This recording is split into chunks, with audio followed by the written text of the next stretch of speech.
बुंनो थाङोबा जोंनि बोसोनगुरु बोसोनगुरु आं मिथि रोङा बिबान मेरला दं बेहा जिल्लानि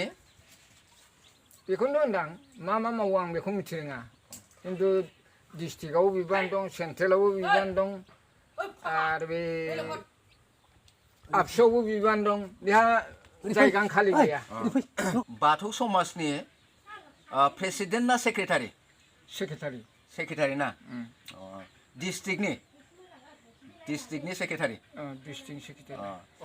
सिबिबाय थायो नोंनो सिबियो ना न'खरनि मानसिया सिबिना बयबो सिबियो फ्राय बुंनो थाङोबा आं नङाबा सिबिनाया जाया मानो होनोबा बुरियाबो फ्राय मेगन नुला बादि जाबाय आरो फिसौफ्राबो उन्दै उन्दै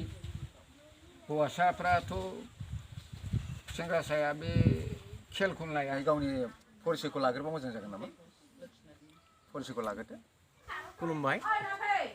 आंनि मुङा मुस्रि लक्ष्मीनाथ बसुमतारी गामिया जाबाय नलमाथि जराफुख्रि पस्ट अफिसा जाबाय नकटी बाजार थानाया जाबाय लामदिं मौजा लामदिं जिल्लाया जाबाय हजाय दा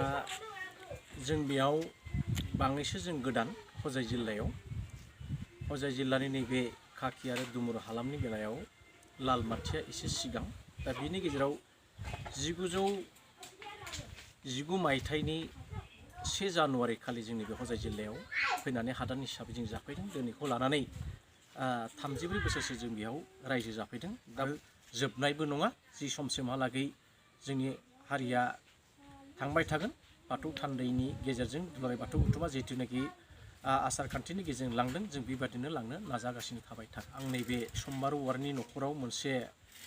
बाथौनि नेरसोन महरै सिजौ बिफाङाव मोनसे नुदों बेखायनो बर्तमान सिजौ बिफां गैया दा बिनिखायनो आङो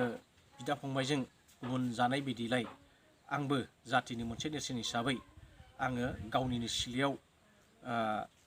थार हिसाबै आंबो बाथौनि मोनसे सिजौनि बिफांखौ